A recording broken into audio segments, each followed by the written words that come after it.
Hey everybody, Paul here, and today I'm sharing some public service information for you guys ramping up for summer with your families and kids.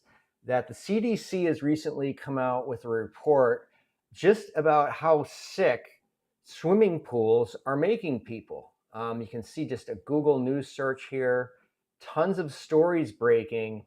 I find this the most compelling data coming out of the CBC, as mentioned in a Forbes article here, that by far and large, according to the CDC, 58% of the offending microbes is Cryptosporidium, which often results in diarrhea. The next common baddie was Legionella, also known as Legionnaires disease, respiratory distress. This is serious stuff. Cryptosporidium outbreaks were frequently larger, affecting 89% of infected cases were caused by Cryptosporidium. A third of the outbreaks occurred in hotels, including motels, lodges, and inns.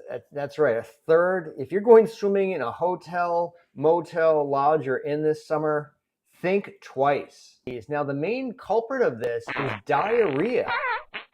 That's right. I mean, I'm just doing a Google Trends search here on pool and poop. Um, Pardon me if that's disgusting, but let's just get real here for a second. And you'll notice that the search for pool and poop really ramps up in June. And we're about to enter that. And here's a 5-year trend search.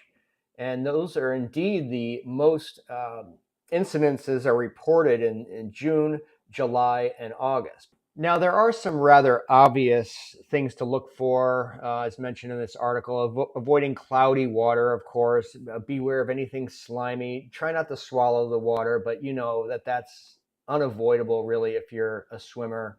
Watch out for things that don't belong in the pool. The list includes poop, insects, plants, oatmeal. You know, the poop may also be referred to in the vernacular as floaters.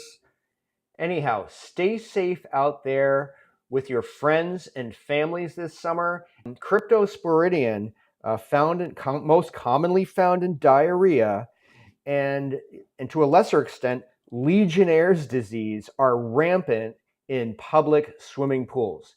Hey, you guys, post your comments below. Have you had any exposure to either of these diseases using a public swimming pool? I look forward to reading your comments, and stay safe, enjoy the summer, and have a great day.